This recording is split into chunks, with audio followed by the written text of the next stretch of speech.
안녕하세요. 오늘 취업 토크 콘서트 진행을 맡은 포스코 인재창조연의 윤연경 과장입니다. 반갑습니다.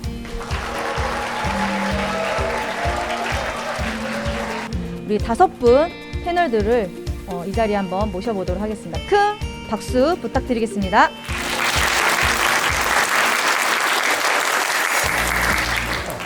반갑습니다, 여러분. 여러분들과 같이 취업에 대해서 연구하고 고민하고 어떻게 하면 여러분들이 취업을 조금 더 빨리 잘할 수 있을까를 같이 연구하고 고민하는 안정영입니다. 만나서 반갑습니다. 여러분 반갑습니다. 여러분의 성장과 또 사회로 나갈 준비를 돕고 있는 사람이고요. 오늘은 또 함께 나누면서 어떻게 하면 또 잘 준비할 수 있을지, 또 사회에 나가서도 잘할 수 있을지 함께 나누는 자리로 왔는데, 오늘도 의미 있는 이야기를 하면 좋겠습니다. 예, 반갑습니다. 유재천입니다. 네, 안녕하십니까. 예, 저는 이제 포스코 취업 아카데미 19-3차 송도 기술을 수령한 28살 안동환이라고 합니다. 네, 반갑습니다. 네, 저는 19년도 하반기에 입사해서 이제 포항제철소의 제강부의 연속 주조 기술 개발 섹션을 담당하고 있습니다. 일단은 제강부라고 하면 이제 좀 약간 좀 다들 이미지가 좀 강하고, 또 포스코 자체 이미지가 좀 강하고 이런데, 그래도 저희 부서 따름 좀 부드럽게 저 대해주시고, 아직도 이쁨 많이 받는 신입사원이니까 오늘 이렇게 궁금한 거 있으면 많이 물어봐 주시고, 저도 이렇게 열심히 대답할 수 있도록 노력하겠습니다. 네, 감사합니다. 네. 안녕하십니까. 저는 19-6차 포항철수에서 취업 아카데미를 교육 수료 받았던 이유진입니다. 반갑습니다. 저는 지금 BGF 리테일이라는 회사에서 영업관리직을 맡고 있고, 사실 오늘 행사가 이렇게 큰 행사인 줄 모르고 왔다가 좀 오니까 더 직접 이렇게 만나 뵙고 하니까 더 솔직하게 잘 말씀드릴 수 있도록 하겠습니다. 만나 뵙게 돼서 반갑습니다. 저는 10차 교육을 마치고서 취업한 이병찬이라고 합니다. 네, 만나서 반갑습니다. 저는 지금 BMW 코리아에서 비즈니스 인텔리전스라는 업무로 지금 근무를 하고 있고요. 저는 이게 실은 첫 번째 회사는 아니에요. 저는 이게 두 번째 회사입니다. 저는 첫 번째 회사도 외국계를 다녔고, 두 번째 회사도 지금도 외국계를 다니고 있는데, 이제 여기서 외국계에 취업하고 싶으신 분들도 있으실 거라고 생각을 해요. 그리고 또한 저는 이제 제가 원래 공대를 나왔는데 지금은 마케팅 팀에서 일하고 있다 보니까 뭐 이제 외국계 취업이라든지 아니면은 본인이 전공한 것과 좀 다른 길을 가고 싶다, 이제 이런 부분에서 도움이 필요하신 분들이 있으시면 제가 조금 적극적으로 도움을 드릴 수 있을 것 같습니다. 네, 잘 부탁드리겠습니다. 일단 세 분 모셨고 여러분들이 제일 궁금해하는 게 필요 역량이라고 하는 것 같아요. 한동환 멘토님은 생산 기술로 봐야 되는 거죠. 예, 맞습니다. 그렇죠. 그다음에 우리 이유진 멘토님은 영업 관리. 그다음에 우리 이병찬 멘토님은 직무를 뭘로 얘기를 해야 될까요? 저는 비즈니스 인텔리전스 매니저라고 되어 있는데요. 해석을 해주신다면? 데이터 분석입니다. 데이터 분석. 좋습니다. 네. 예, 우선 저는 이제 생산 기술 부문에서 이제 저희 포스코가 이제 철강을 제조하는 기업이다 보니까 뭐 금속공학과, 신소재공학과 그런 뭐 공학적 지식이 많이들 필요하실 거라고 생각을 하셨어요. 근데 저는 좀 특별한 케이스로 저는 기계공학을 전공했는데, 그래서 저는 입사를 설비기술 부문으로 지원했다가 이제 연수 기간에 좀 조업에 흥미를 느껴서 교차로 생산기술 부문을 지원했습니다. 이제 그렇다 보니까 처음에는 조금 다시 제로 베이스부터 공학부터 기초를 다시 쌓아야 되지 않나 생각했는데, 이제 포스코는 좀 대형 장치 산업이고, 또 기계공학 같은 경우에는 이제 열이나 유체 등 이제 다양한 공학을 다루는데, 이제 그런 게 되게 유기적으로 다들 사용하고 있더라고요. 뭐 진동도 그렇고 진폭도 그렇고, 그런 식으로 하다 보니까 이게 공학적으로 틀에 갇혀 있는 요소는 아니었구나 라는 걸 좀 많이 깨달았고요. 이제 제가 또 아까 제강부에 소속해서 있는 해당 공정을 제가 다루고 있는데, 이게 선후 공정이 또 제선이라는 이제 철광석을 녹이는 공정과, 그 다음에 방 제품을 만들고 나면 이제 그거를 압연시키는 열연이라는 공정이 있습니다. 이제 그런 특정 공정에 한정되지 않고 이제 일직선으로 이제 공정 광통형으로 이제 과제를 많이 진행하다 보니까, 일단은 좀 아까 좀 정형적인 얘기일 수도 있는데 좀 소통, 협업이 솔직히 제일 중요했던 것 같습니다. 우선 여러분들도 아마 팀 프로젝트를 되게 많이 하실 겁니다. 솔직히 거기서 100% 다 협업을 해서 이뤘다 하면 저는 거짓말이라고 저는 생각하고 있고요. 거기에 마찰은 분명히 생길 거고, 또 뭐 마찰이 뭐 대외적으로 표현이 안 됐더라도 간접적으로 생길 텐데, 그런 부분을 어떻게 해소했고 또 어떻게 잘 풀어나갔고 어떻게 잘 소통했는지를 어필하면 아마 좀 약간 협업이나 소통할 수 있는 인재구나라는 것을 좀 어필할 수 있지 않을까 생각하고 있습니다. 너무 뻔하지만 아무래도 저는 직무 역량이 가장 중요한 것 같습니다. 저 같은 경우에 있어서는 대외 활동을 할 때 국제 전시회나 국내 전시회를 많이 방문해서 직접 바이어들과 계약을 한다던가 뭐 물건을 판매하고 고객들과 소통한다든지 그러한 경험이 있었기 때문에 그러한 것들을 자소서에 누구보다 잘 녹일 수 있었고, 그리고 그러한 것들이 오히려 면접에 갔을 때 우리 회사의 직무와 가장 맞닿아 있으니까 더 내가 이 회사에 관심이 있다라는 걸 더 잘 표현할 수 있었던 것 같아요. 그러니까 아무래도 뭐 저는 직무와 가장 유사한 경험을 가지는 게 가장 중요하다고 생각합니다. 직무가 그럼 그걸 정의 내려 주신다면 어떤 키워드로 정의 내릴 수 있을까요? 영업 관리다 보니까 의사소통 의사소통. 능력이라고 저도 생각합니다. 이게 실제로 업무를 하다 보면은 이제 실제로 이제 의사소통을 하고 이럴 경우도 있지만은 이제 각각 이제 부서마다 이제 생각하는 게 다 다릅니다. 뭐 저 같은 경우는 데이터 관점으로 이제 모든 걸 좀 바라보는 사람이고, 이제 뭐 연관 부서에서는 약간 트렌드적으로 바라본다든지 이런 의사소통 차이가 항상 있을 텐데, 이제 그거를 설득해 나가는 뻔뻔함이 이제 항상 저는 좀 필요하다고 좀 생각을 했습니다. 그러면 누구를 주로 설득을 하세요? 이제 저 같은 경우에는 이제 회사 이제 전사적으로 이제 전체적으로 설득을 하고요. 이제 마케팅 부서, 뭐 AS 마케팅, 이제 전사적으로 이제 데이터가 필요한 곳이라면 어디든지 이제 그거를 분석해주고 이제 그걸 통해 가지고 설득할 수 있는 그런 뻔뻔함이 좀 있어야 된다고 생각합니다. 트렌드는 어떻게 분석하세요, 우리 멘토님은? 트렌드는 요즘 유튜브가 되게 잘 돼 있잖아요. 그래서 그런 유튜브 같은 경우도 정말로 공부하기 정말 좋은 소스고요. 저도 개인적으로 이번 회사에 신입사원으로 들어왔을 때 유튜브를 통해 가지고 굉장히 유튜브에 공부를 많이 무엇을 보십니까? 저는 차량 유튜브 좀 굉장히 많이 차량 봅니다. 이렇게 해서 여러분들이 결국에는 역량이 필요한 이유는 우리가 듣고 써야 되니까. 그래서 여러분들도 여러분들 관점에서 말씀하시는 의사소통 능력과 뻔뻔함이라든지 이런 부분들도 잘 표현하시면 좋을 것 같습니다. 취업에서 역량을 빼놓을 수는 없겠죠. 그래서 역량을 이제 들어봤는데 저는 이제 이렇게 각자가 생각하는 역량이 좀 다른 이유가 우리가 서로 학습할 필요가 있다라는 측면에서 해석할 필요가 있을 것 같아요. 왜냐하면 뭐 완벽한 정답이 있는 건 아니니까. 하지만 이제 고민을 하고 좀 관심을 갖는 만큼 나만의 좀 역량을 또 키워갈 수 있는 방법도 찾을 수 있다고 생각합니다. 같이 참고하시면 좋을 것 같고요. 저는 궁금한 게 이렇게 공통적인 역량도 중요하지만 각자의 노하우가 또 있었을 것 같아요. 취업에 성공하셨는데 우리 노하우를 좀 들어보는 질문을 좀 하도록 하겠습니다. 노하우라기보단 저는 자소서를 진짜 많이 냈어요. 사실 지금 취업을 하면서 모든 회사에 이제 다 붙기는 힘들잖아요. 그래서 일단 최대한 가능성을 많이 열어보려고 자소서를 다 넣었고, 그리고 면접을 볼 수 있는 데는 모의 면접이라든지 뭐 그냥 면접도 다 볼 수 있도록 했어요. 그래서 아무리 내가 떨어지고 이렇게 실패하더라도 그 안에서 또 나름 얻는 경험도 있더라고요. 그래서 붙는 친구들 보고도 많이 배우고 해서 최대한 많이 도전을 하시고 많이 자소서도 내고 해서 취업 될 수 있는 확률을 높여라, 이렇게 말씀드리고 싶어요. 저는. 예, 좋네요. 일단 많이 지원해보고 뭐 떨어질 수도 있지 뭐 내가 또 지원하겠다. 그죠? 사실 떨어지는 게 다반사라. 네. 네, 떨어지면서 또 배우는 게 분명히 있었다고 표현하시는 것 같아요. 중요한 메시지인 것 같고요.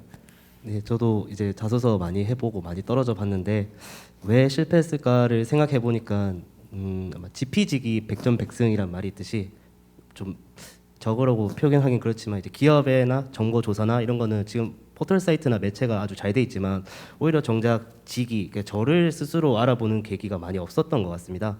자신도 한번 스스로 이제 제가 전문가가 돼서 직위를 하게 된다면 아마 백전백승할 수 있는 노하우지 않을까라고 조심스럽게 생각해 봅니다. 네. 네, 좋네요. 우리가 생각보다 자기 자신을 돌아볼 시간이 그렇게 많지는 않잖아요. 바쁘니까 해야 될 게 많고. 하지만 방금 말씀하신 것처럼 내가 나를 분석하는 가장 전문가다라고 생각하는 것도 굉장히 중요한 관점인 것 같습니다.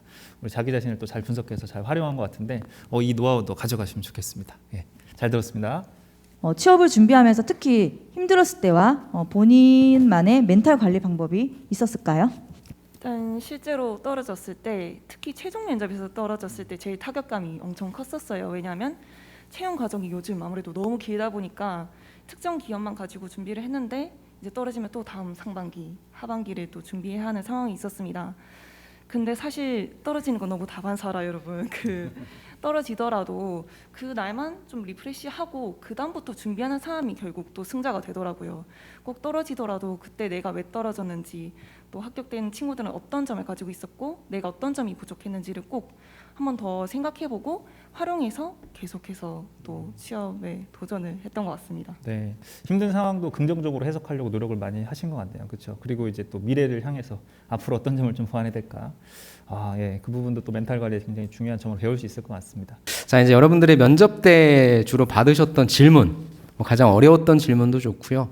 대표적으로 이 직무는 이런 질문들이 좀 나온다라고 하는 것을 소개시켜 주시고 나는 이런 식으로 좀 대답을 했다. 그래서 여러분들도 이렇게 좀 대답을 했으면 좋겠다라고 하는 실질적인 팁. 근데 전공 면접은 딱 하다 보면 저 포스코에서는 앞에 이제 면접관 분들이 딱 전문 책을 딱 하나 펼쳐두시고 어떤 공학 좋아하세요 해서 저는 연력학 좋아합니다. 잠시만요 해서 연력학 책을 다 펴옵니다. 그래요? 이거 아무리 얼버무리면 안 되겠구나. 그래서 물어보시는데 그렇게 생각보다 어려운 수준은 아니었고요. 그래도 이렇게 가끔씩 보면 이거 맞나 아닌가 이렇게 할 수 있는데 약간 좀 재치 있게 좀 넘어가 보는 센스도 좀 필요하다고 생각합니다. 예. 이런 거는 이거 전공을 했지만 저는 이게 이렇게 답이라고 하지만 저는 이렇게도 한번 생각해봤습니다. 약간 이렇게 한번 모르는 거 그냥 한번 능글맞게 한번 넘어갔던 것도 있었습니다. 제가 직무 면접 때 이제 압박 면접을 받았었는데 마지막에 부장님께서 그러면 이제 영업관리 제 직무가 SC라고 스토어 컨설턴트인데 그러면 SC는 만약 이제 의사결정을 해야 될 때 점주편에 설 것이냐 회사 편에 설 것이냐라고 대답을 하라고 하는 겁니다. 네. 근데 이제 제가 마지막 순서여서 이제 대답을 하는데 이거는 누구 한편으로 얘기했다가 틀린 답이 되겠다라고 생각해서 바로 생각해낸 게 그러면 SC는 무조건 회사랑 점주님의 상생을 통하는 직업이기 때문에 무조건 중간 관리자 입장을 택해야 된다라고 대답해서 잘 넘어갔던 경험이 있었습니다. 실제로 지금 생각은 어떠십니까? 어디에 서야 돼요? 실제로도 그렇게 생각합니다. 안 넘어가십니다. 외국계 기업 같은 경우에도 기본적으로 자기소개 같은 경우는 이제 영어로 어느 정도 하실 수 있어야 돼요. 본인이 여태까지 어떤 프로젝트를 했고 이제 그 프로젝트를 기반으로 본인이 어떤 인사이트를 얻었는지 정도는 이제 영어로 설명이 가능하셔야 되고요. 조금 재밌었던 질문은 저희는 이제 구글처럼 좀 창의적인 질문을 좀 많이 했었던 것 같아요. 예를 들면은 팀원 5명과 정글을 가고 있는데 왼쪽 길과 오른쪽 길이 있어요. 본인이 그러면은 어떻게 그들을 이끌 것인가 이런 질문을 받았었고요. 좀 창의성을 요하는 질문들을 하는 기업들이 이제 조금씩 있다고 말을 해요. 근데 실질적으로 이걸 막 너무 고민을 하고 어느 게 정답이지 고민하다 보면 더 늪에 빠지는 것 같아요. 오히려 그냥 과감하게 그냥 본인이 그냥 정말 창의적이든 아니든 그냥 이렇게 그거에 대한 근거가 있으면은 그냥 본인이 대답을 하면 된다. 이 점을 좀 말씀드리고 싶고 또 재밌었던 질문은 아무래도 외국계다 보니까 조금 더 자유로운 분위기에서 면접이 진행이 돼요. 저 같은 경우에는 이제 임원 면접에서 MBTI 관련돼서 질문을 받았습니다. 그래서 본인 MBTI가 어떻게 되냐? 그때 저는 이제 INTP다라고 말씀을 드렸고 근데 우리 조직 내에 있는 거의 90% 이상의 사원들은 전부 다 이 앞자리가 2로 시작을 한다. 이가 아무래도 좀 이제 외향적인 사람들이고 I 같은 경우 내향적인데 그런 점을 회사에서 어떻게 적용을 할 수 있겠냐 그러니까 이렇게 말씀을 해주셨고 뭐 INTP라고 해서 나쁘고 뭐 EN 뭐라고 해서 뭐 좋고 이건 아니잖아요. 이제 그랬을 때는 본인 직무랑 이제 그 부분을 또 연결을 시킬 수 있는 거죠.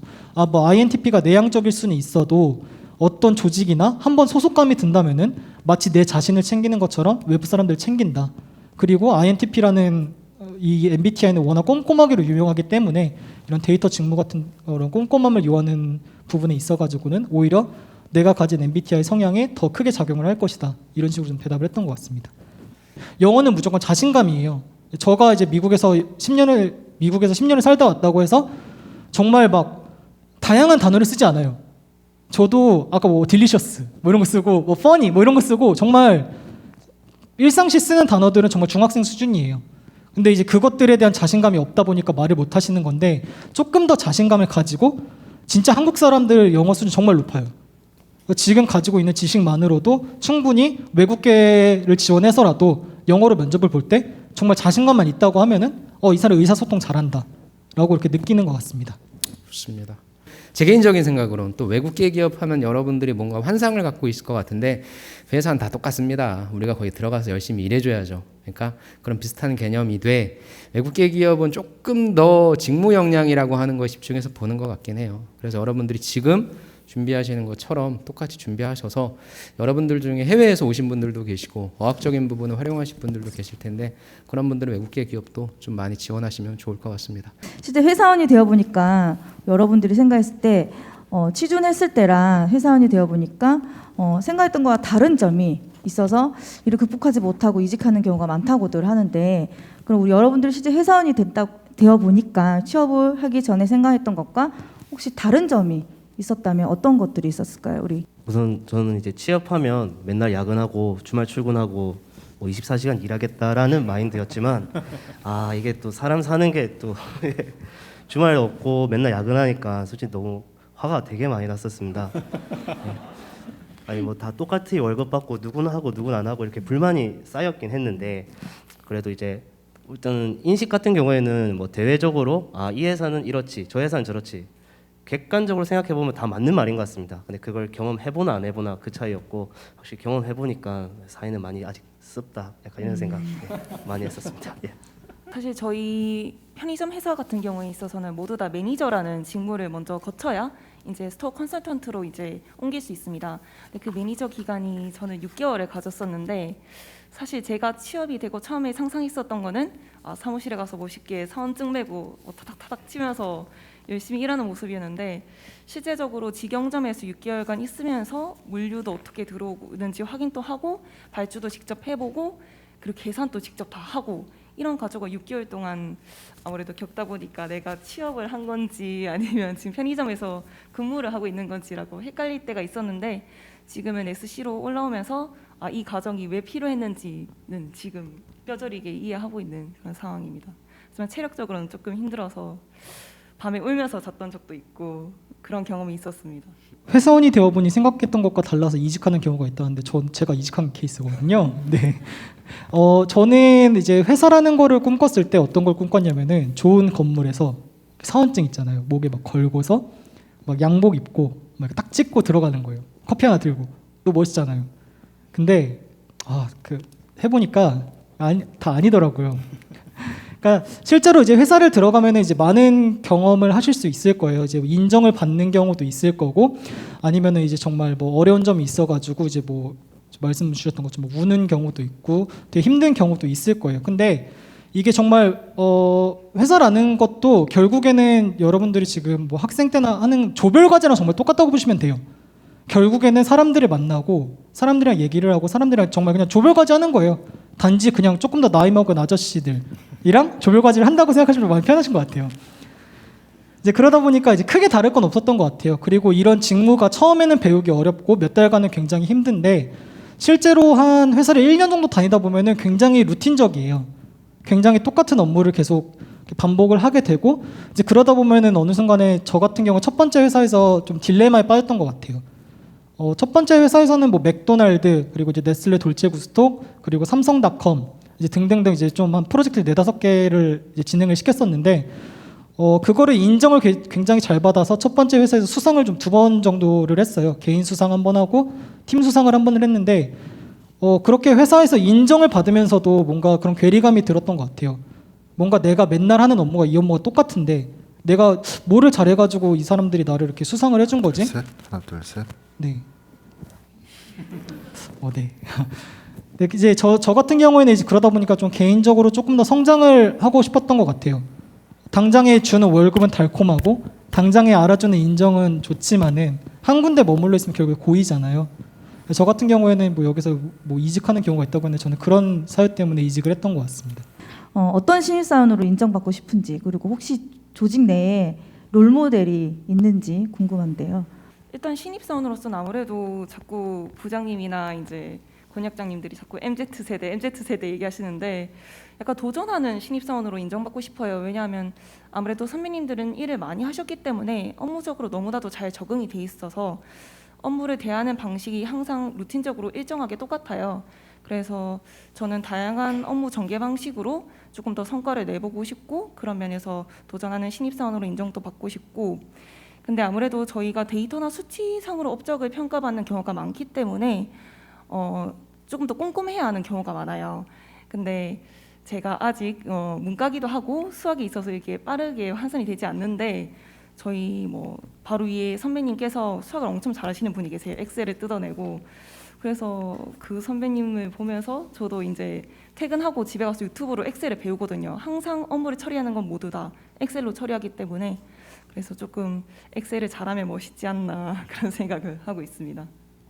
우선 저는 지금 최근에 좀 블루오션으로 확 뛰고 있는 이제 친환경 자동차의 모터에 사용되는 제품을 제가 담당하고 있습니다. 이거는 지금 저희가 새롭게 가고 있는 길이라서 일단은 했던 선배도 없고 또 새롭게 이제 방법 알려주실 분도 없어서 좀 혼자서 좀 프로젝트성으로 제가 배치받아 지금 계속 하고 있는데 아직까지 제가 밑에 3년이 되었지만 사원이 없습니다. 그래서 후배가 없어서 혼자서 계속 하고 있는데 이때 저한테 가장 힘을 주셨던 분이 부장님이십니다. 네, 부장님이 처음에는 네가 이거 사원인데 왜 이걸 맡아 해서 저도 그러게 말입니다. 저한테 이렇게 중책을 맡기면 제가 너무 부담돼서 못할 것 같습니다 했는데 제 사수는 그래서 다른 과장님 대리님이 아니라 부장님이었다 해도 네 약간 그렇게 얘기해도 괜찮을 정도로 부장님이 거의 매번 옆에 붙어 계셨습니다. 뭐 일주일에 한 번씩 같이 보고도 하고 같이 손잡고 이제 제철 소장님한테 같이 보고도 드리고 네 그래서 저는 이제 부장님처럼 좀 이렇게 완전 밑에 급의 사원이더라도 같이 이제 손잡고 챙겨줄 수 있는 이제 그런 직책 보임자의 자리를 꿈꾸고 있습니다. 네, 부장님 사랑합니다. 네. 어떤 신입사원으로 인정받고 싶냐고 하면은 저는 처음에 직장을 들어갈 때는 최대한 많이 포상을 받는 신입사원이 제일 좋은 신입사원이 아닌가라고 생각을 했었던 것 같아요. 저는 처음 직장에서는 부대표님 직속팀에서 같이 일을 했었고 그러다 보니까 좀 많은 인정을 받았었던 것 같습니다. 근데 제가 아까 말씀드렸다시피 매일같이 쳇바퀴 같이 돌아가는 일상에서 정말 햄스터 먹이 주듯이 너 잘했어 하는 거는 큰 의미가 없어요. 이제 그럴 때일수록 더 직장의 권태로움이 느껴지고 직장 가기 싫다. 뭐 지금도 하는 생각이지만 매일같이 이제 그런 생각이 좀 들었던 것 같습니다. 그래서 약간 저도 이제 이전 멘토님께서 말씀하셨던 거랑 좀 동감을 하는데요.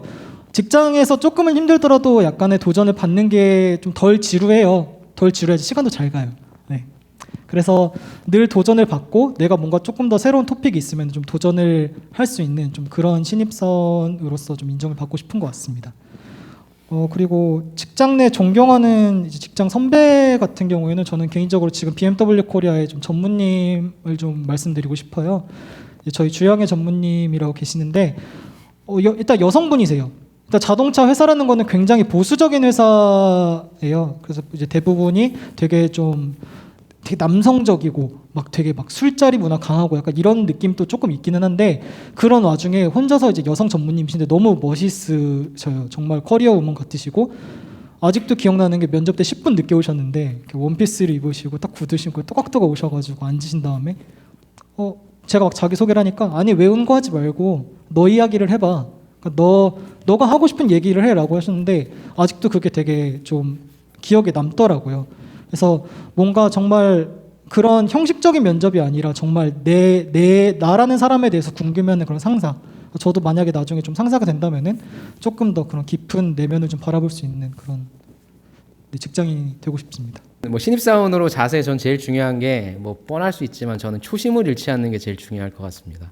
여러분들 처음 들어가시면 아까 말씀해 주셨지만 뭐 24시간 내내 워라밸 따윈 필요 없습니다 하면서 열심히 근무한다 하지만 회사 들어가자마자 야 내가 여기를 다니려고 그렇게 열심히 노력을 했던가 라는 생각을 많이 하시면서 아마 현실과 좀 이상과의 괴리가 발생하시면서 초심이 조금씩 약해져요. 사람은 그런 것 같습니다. 그럴 때에 뭐 초심을 바뀌었다는 게 나쁜 건 아니지만 이런 거는 좀 나쁜 것 같아요. 그래서 여러분들이 힘들게 들어오신 만큼 앞으로 다양한 것들을 마주하시게 될 텐데 그때마다 내가 여길 왜 들어오려고 했지? 들어오려고 하는 그 목표는 좀 달성했나? 내가 외부적인 것 때문에 너무 흔들리는 건 아닌가? 이런 관점으로 하셔서 다양하게 고민해 보시고 계속 그 회사를 다니시건 아니면 이병찬 멘토님처럼 또 더 좋은 곳으로 이직하시건 그런 선택을 잘 해주시면 좋을 것 같습니다. 네, 저도 좀 첨언을 해서 의견을 좀 나누고 싶은데요. 그 회사에 가면 뭐 여러분이 새로운 경험을 또 많이 하실 거예요. 제 생각에는 대학 생활의 경험이 100이라고 치면 직장 생활이나 사회 생활의 경험은 그 10배, 100배 이상이라고 생각해요. 정말로. 예, 생각보다 많은 경험을 하실 텐데 그때 정말 많은 걸 배울 수 있는데 그때 어떤 관점을 갖냐가 좀 중요하다라고 생각을 하고요. 또 한 가지는 멘토가 분명히 있어요. 들어가면 정말 훌륭한 분들이 많으세요. 어떤 리더, 관리자, 선배, 뭐 상사 다양하게 있는데 저도 그때 그 고민을 좀 많이 했던 것 같아요. 여기에서 더 성장하기 위해서는 어떤 사람을 좀 멘토로 삼으면 좋을까 이제 많았는데 조금 지나고 나니까 제가 막 욕심이 더 드는 거예요. 이 사람은 이것도 잘하고 저 사람은 저것도 잘한다. 그래서 제가 좀 더 높은 목표를 잡았어요. 각자 잘하는 걸 다 배워보자. 그러니까 다 멘토로 만드는 거죠. 예를 들면 어떤 선배님은 엑셀 잘하고 파워포인트 잘하고 어떤 선배님은 회의 잘 진행하고 보고 잘하고 이런 하드파워를 잘하는 사람이 있고요. 그 다음에 소프트 파워는 이제 소통 잘하는 거잖아요. 인문학적 소양인데 저는 둘 다 굉장히 중요하다고 생각해요. 자신의 성장이나 자신의 직장 생활 그리고 서로 좀 즐겁게 일하기 위해서 굉장히 중요한 것 같은데 그런 걸 좀 나누고 싶어서 잠깐 첨언을 해드렸습니다. 네, 같이 나누면 좋겠습니다.